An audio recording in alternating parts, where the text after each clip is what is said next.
কতদিন পরে নিজেদের গাছের ফল খাচ্ছি, মানে এটা আর কি বলবো, মানে অনেক বছর পরই খাচ্ছি। তো যাই হোক, আমাদের বাসাতে অনেকগুলো কাঁঠালের গাছ, কিন্তু কাঁঠাল এরকমভাবে আগে অনেক বছর আগে খেয়েছি, মানে প্রত্যেক দিন 2টা 3টা করে কাঁঠাল মানে ভাঙা হতো, আর বাড়ি ভর্তি লোক ছিল, সবাইকে নিয়ে খাওয়া হয়েছে। এখন হচ্ছে আগের মতো লোকজন নেই বাসাতে, যেহেতু আমরা এখন 4জন মানুষ থাকি আর কি, সেই জন্য মানে কাঁঠাল আনা হয় কিন্তু আমাদের খাওয়া হয় না, হয়তো একটু খেলাম, বাদ বাকিটা নষ্ট হয়ে যায়। এবার ভাবছি যে যাই হোক, নিজেদের গাছের কাঁঠাল নিজেই মানে ভাঙবো আর খাবো আর কি। অনেক বছর খাইনি, যেহেতু আমাদের বাসাতে অনেকগুলো কাঁঠালের গাছ, আর কাঁঠাল কখনো এরকমভাবে ভাঙা হয়নি, সেই জন্য আজকে ভাবছি যে কাঁঠাল ভাঙবো আর খাবো। তো যাই হোক, আজকে না কালকে মামা হচ্ছে কাঁঠালটা এনে দিয়েছিল, একদম পাকা গাছ, পাকা, কোনো মেডিসিন ছাড়াই।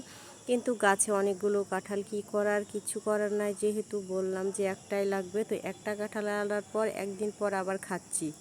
তো অনেক সময় মনে হয় যে আঠা লাগার ভয়ে হচ্ছে কাঁঠাল খাবো না, তো কাঁঠাল কি করার, কিচ্ছু করার নাই, কাঁঠাল যেহেতু খাবো ভেবেছি, কাঁঠাল কিন্তু খাবো। এই যে দেখেন, অনেকগুলো কিন্তু দেখেই বুঝতে পারছেন একদম পাকা হয়ে গেছে বেশি। তো বেশি পাকা হলেও কিচ্ছু করার নাই, ভিতরে যেহেতু কিছু কিছু ভালো ছিল সেটাকে বের করে খাবো, আর যেগুলো একটু ভালো না সেগুলো তো খাওয়াই যাবে না। এই যে লাস্টের দিকে যেগুলো কয়েকটা উপরের দিকে কেমন হয়েছিল, তো পরে যেগুলো ছিল সবগুলোই মানে আমি অর্ধেক কাঁঠালটাই ভাঙবো, পুরোটাই যেহেতু খেতে পারবো না, এই জন্য অর্ধেকটাই ভাঙবো। আমি যেহেতু অতটা কাঁঠাল মানে খাই না এখন, আগে ভীষণ পছন্দ করতাম, একটা সময় যখন ছিল যে কাঁঠাল মনে হচ্ছে কাঁঠালই খাই, আর কাঁঠাল ছাড়া ভালো লাগতো না। এখন মনে হয় যে সময়ের অভাবে, ব্যস্ততার কারণে কাঁঠাল খাওয়া হয় না।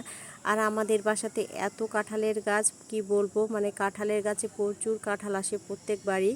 তো আমরা হচ্ছে না খেলেও মানুষকে দিয়ে দিই, কারণ এতগুলো কাঁঠাল তো খাওয়া যায় না, এই জন্য আর কি। তো যাই হোক, ফাইনালি একটা কাঁঠাল ভেঙেছি আজকে, অনেক বছর পরে নিজে হাতে কাঁঠাল ভাঙছি আর খাচ্ছি, কারণ এবছর হচ্ছে কোনো কাঁঠাল ভাঙিনি আমি। তো অনেক কয়টাই কাঁঠাল দিয়েছিল মামা, আমাকে বলছিল আর কি, তো মামাকে বললাম একটাই নিব, যখন দরকার হবে তখন নিব, বিনা প্রয়োজনীয় কাঁঠাল নিয়ে আসেন না। যদিও যদিও নষ্ট হয়, তারপর তো আমাদের এগুলো কাঁঠাল গরুকে দিয়ে দিব, কারণ আমরা নষ্ট করলেও হচ্ছে গরুকে খাইয়ে দিই, যেহেতু বাসাতে অনেকগুলো গরু আছে। আর এগুলো কাঁঠাল এত ভালো লাগে খেতে, কি বলবো। আর যাই হোক, আমাদের বাসার কাঁঠালগুলো সবগুলোই অনেক মিষ্টি হয়, সুস্বাদু, খেতে কিন্তু ভীষণ মজা লাগে।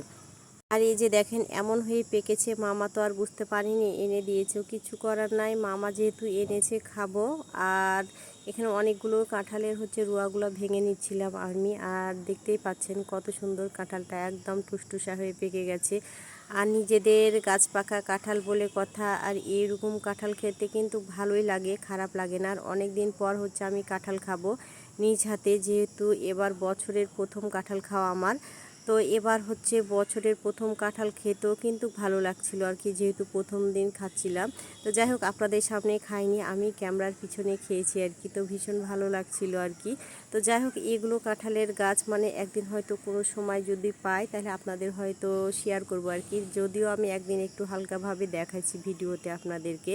তো এগুলো কাঁঠালের গাছ হচ্ছে আমার শ্বশুরের হাতের লাগানো গাছ, কিন্তু আমার শ্বশুরের প্রত্যেকটা মানে গাছে অনেক কাঁঠাল আসে প্রত্যেক বছরই, মানুষটা নাই কিন্তু মানুষের সব কিছুই আছে। যদিও কাঁঠালগুলো অনেক সুন্দর দেখতে আর অনেক সুন্দর ছিল, এই যে দেখতেই পাচ্ছেন আমি অর্ধেকটা ভেঙে নিয়েছি। তো যাই হোক, সবাই ভালো থাকবেন, সুস্থ থাকবেন, আজকের মতো আল্লাহ হাফেজ।